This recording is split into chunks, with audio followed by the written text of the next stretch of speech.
Whenever there's a debate about abortion, it's almost inevitable that someone will bring up rape and incest. Rape, incest, and other forms of sexual coercion occur with shocking frequency in our society. I've known many women who have been victims of rape and incest, and even a few who have become pregnant as a result. Their suffering is real. So should the law permit abortion in these hard cases? Well, when a new child is conceived by one of these acts, we have to be concerned about the well-being of the mother. The emotional suffering caused by carrying a child conceived through someone else's act of selfish violence is profound. But the debate about abortion in so-called hard cases is unavoidably linked to the larger debate about abortion in general. And here's why that's true. Some people argue that an unborn child, regardless of how it's conceived, is not a person. It therefore has no legal rights. Under this view, an unborn child is basically an item of property that belongs to the mother. Now, if you believe this, and you apply your logic consistently, then abortion can be justified for any reason, in which case the whole discussion about rape and incest becomes pretty much a moot point. The rape and incest issue only acquires pertinence for those who profess to be generally opposed to abortion, but who believe it should be allowed in these sorts of hard cases. So here are some questions that I think can help understand the issue better. First, if you believe there's something intrinsically bad about many or most abortions, try to develop clarity in your mind about what exactly it is that makes it bad. Then write your thoughts down on paper. Now, looking at what you've written, ask yourself this question. Does whatever I think is bad about abortion somehow become good when I imagine that abortion being performed on an unborn baby who was conceived due to rape or incest? Most people would tend to say no. Abortion never becomes a good or a positive thing. But they would say it's a necessary evil to respond to a horrible situation. But there's an important ethical principle that directly opposes this view. It's called the principle of consistent ends and means, often expressed as the ends do not justify the means. What this principle teaches us is that you cannot use an evil method to achieve a good result.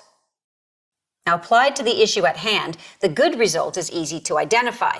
We want to spare a woman from the profound suffering that can come from being pregnant as a result of a non-consensual violent act. But does the goal of eliminating suffering justify any means to achieve that end? To help think through this question, let's try a thought experiment. So imagine a woman who is suffering because one of her organs is failing. Her condition is such that she faces a long and debilitating illness, much physical suffering, and eventually death.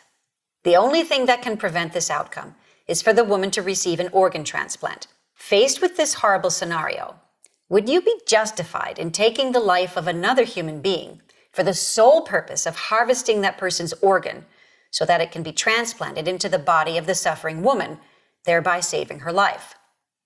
I hope you would answer no to that question, because you cannot justify killing an innocent person in order to alleviate another person's suffering.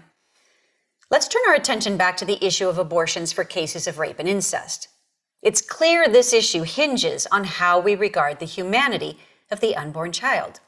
If the unborn child is not human, if it's not someone who is deserving of our love and care, then abortion is okay under any circumstances. As pointed out earlier, this renders the entire discussion about rape and incest immaterial.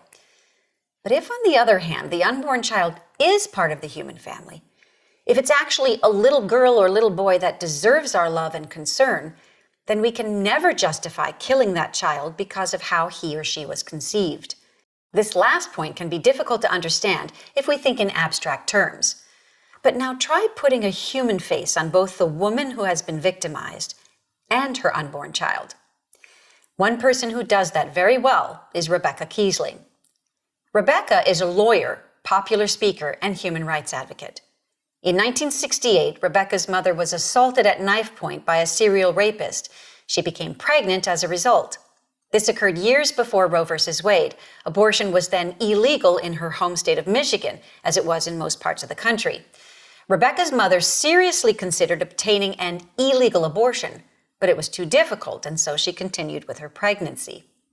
As a result, she gave birth to Rebecca and placed her for adoption. Years later, Rebecca would meet her birth mother, and learn the gut-wrenching details about how she was conceived. Today, Rebecca speaks to audiences around the world.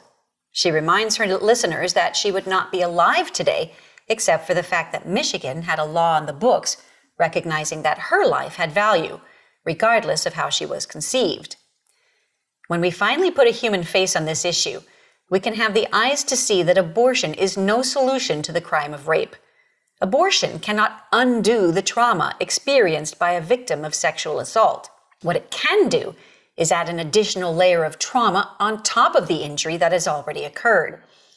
We cannot undo the violence of rape by committing an act of violence against a second innocent victim. And that really is what the unborn child is. As a society, there are many things we can do to end the epidemic of sexual violence. Government has a duty to punish offenders.